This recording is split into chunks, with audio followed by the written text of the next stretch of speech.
पूरे घर की जिम्मेदारी होती है हम महिलाओं के ऊपर, इसलिए हमें थोड़ा सा समझदारी से ही घर के काम करना चाहिए। हेलो फ्रेंड्स, कैसे हैं आप लोग? उम्मीद करती हूँ अच्छे होंगे। तो फिर से मैं आपके लिए कुछ ऐसा टिप्स लाई हूँ जो आपके घर के कामों को बहुत ही आसान कर देगी। तो चलिए शुरू करते हैं। इस तरह चाय छन्नी को तो हम डेली ही क्लीन करते हैं, पर इसको डीप क्लीन हम नहीं कर पाते, इसलिए चाय छानते छानते छन्नी बिल्कुल एक समय जाम हो जाती है। आज मैं दो तरह की चाय छन्नी को डीप क्लीनिंग करके दिखाऊंगी। बिल्कुल नई जैसे ही चमक उठेगी ये छन्नी। पहले हम लेंगे एक बड़ा सा बाउल में पानी, तो लगभग छन्नी डूब जाए उसी हिसाब से हमें पानी लेना है। अब हम इस पानी में ऐड कर देंगे 1 चम्मच खाने वाला सोडा और इसमें ऐड कर देंगे 1 चम्मच विनीगर और इसमें देंगे थोड़ा सा विम बार लिक्विड। और प्लास्टिक की जो छन्नी है उसको हम इस तरह इस पानी में डीप करके रख देंगे। बिल्कुल छन्नी इस तरह हमें डुबो देना है और पानी को थोड़ा सा हम इस तरह घाट लेंगे जिसे खाने वाला जो सोडा है वो बिल्कुल भी पानी के नीचे ना बैठ जाए। और इसको हम रख देंगे लगभग 15 से 20 मिनट के लिए। अब हम जो स्टील की छन्नी है उसको भी क्लीन करेंगे। तो इसके लिए हम गैस को पहले जला लेंगे और इसी गैस में ही हम दोनों छन्नी को क्लीन करेंगे। तो इस तरह आप गैस जलाकर स्टील की छन्नी को क्लीन करेंगे तो बहुत ही आसानी से ये छन्नी क्लीन हो जाएगी। गैस जलाकर इस तरह स्टील की छन्नी को हम बहुत ही आसानी से क्लीन कर सकते हैं। लगभग 1 से 1.5 मिनट में ही ये छन्नी बिल्कुल क्लीन हो जाएगी। इस तरह आप थोड़ी देर इस छन्नी को पकड़ कर रखेंगे तो आप देखेंगे छन्नी बिल्कुल इस तरह थोड़ी देर के बाद जल उठेगा। जो चाय पत्ती छन्नी में लगा रहती है वो चाय पत्ती ही इस तरह जलती है। तो ये जब अच्छी तरह जल जाए तब आप इसको अच्छी तरह ठंडा कीजिएगा। तो ये अच्छी तरह ठंडा हो जाए फिर आपको मैं दिखाती हूँ इसे हम कैसे क्लीन करेंगे। दोनों छन्नी अच्छी तरह ठंडा हो गया है। अब हम ले लेंगे एक टूथब्रश और टूथब्रश की मदद से इस तरह थोड़ा सा आप घसेंगे तो आप देखेंगे एक्स्ट्रा जो चाय पत्ती है वो बिल्कुल ही प्लेट में आ जाएगी। तो इस तरह आप देख सकते हैं चाय पत्ती जो हमने जलाया है वो बिल्कुल प्लेट में आ गई है। देख सकते हैं कितना चाय पत्ती निकल आया है। स्टील की छन्नी क्लीन करने का ये सबसे आसान तरीका है। अब हम जो प्लास्टिक की छन्नी है उसको भी क्लीन कर लेते हैं। तो इसको मैंने 15 से 20 मिनट के लिए भिगो कर रखे थे। आप देख सकते हैं भिगोने से ही ये कितना क्लीन लग रही है। अब हम उसी ब्रश से इस छन्नी को भी थोड़ा सा घस देंगे। बहुत ही कम मेहनत में और बहुत ही कम समय में इस तरह छन्नी को आप क्लीन कर सकते हैं।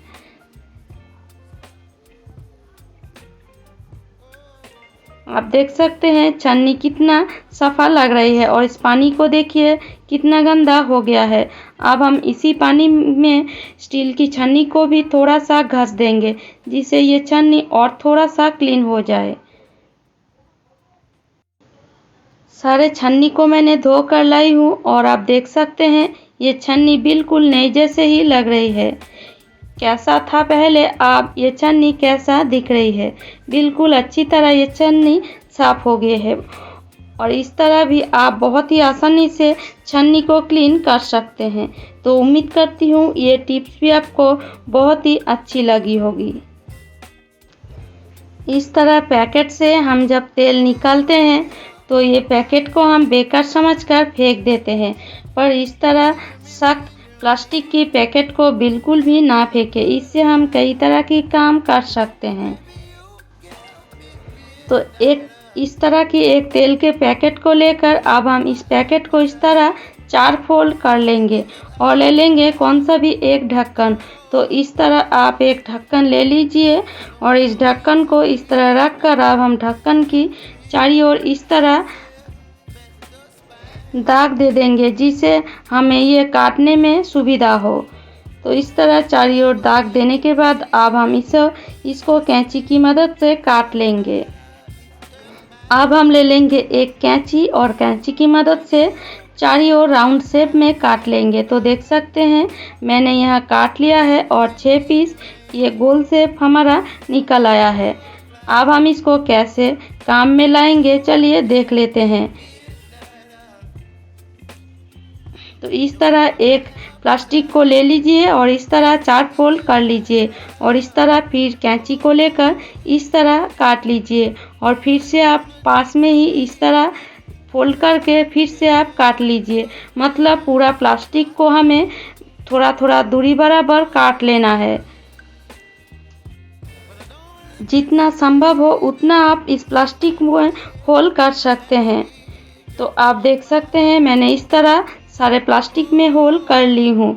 अब हम इसको चलिए कैसे यूज़ करेंगे वो भी मैं आपको दिखा देती हूँ। किचन में जो सिंक होती है, इसी सिंक में हम किचन के सारे काम ही करते हैं। मतलब इस सिंक में हम कई तरह की चीज़ें फेंकते हैं। कभी हम फेंकते हैं चाय पत्ती, कभी फेंकते हैं हमारा सब्जी या राइस, कुछ ना कुछ इस किचन में हम फेंक देते हैं। और एक समय क्या होता है, यही सिंक हमारा बिल्कुल जाम हो जाती है। मतलब इस सिंक से पानी बिल्कुल भी नहीं जाती है। तो वो ना हो इसके लिए आप इस प्लास्टिक को यूज़ कर सकते हैं। तो जो प्लास्टिक हमने काटे थे उसी प्लास्टिक को आप ले लीजिए और इस तरह सिंक के नाली में दे दीजिए। इस तरह देने पर हम जितना भी चीज़ें फेंके, जैसे भी चीज़ें फेंके, ये नाली बिल्कुल भी जाम नहीं होगा। सारे चीज़ इस प्लास्टिक में ही अटक जाएगी और पानी भी बिल्कुल अच्छी तरह ही चला जाएगी। मैं आपको दिखा भी देती हूँ। देखिए इस कढ़ाई में मैंने सब्जी की थी और इस कढ़ाई को हम इस तरह धोकर फिर से इस कढ़ाई में हम सब्जी करेंगे। तो क्या करते हैं, हम इसी कढ़ाई को सिंक में इस तरह लाकर अच्छी तरह कढ़ाई को धो देते हैं और कढ़ाई में जो थोड़ा बहुत सब्जी लगा रहती है वो सिंक में जाकर सिंक की नाली में अटक जाती है।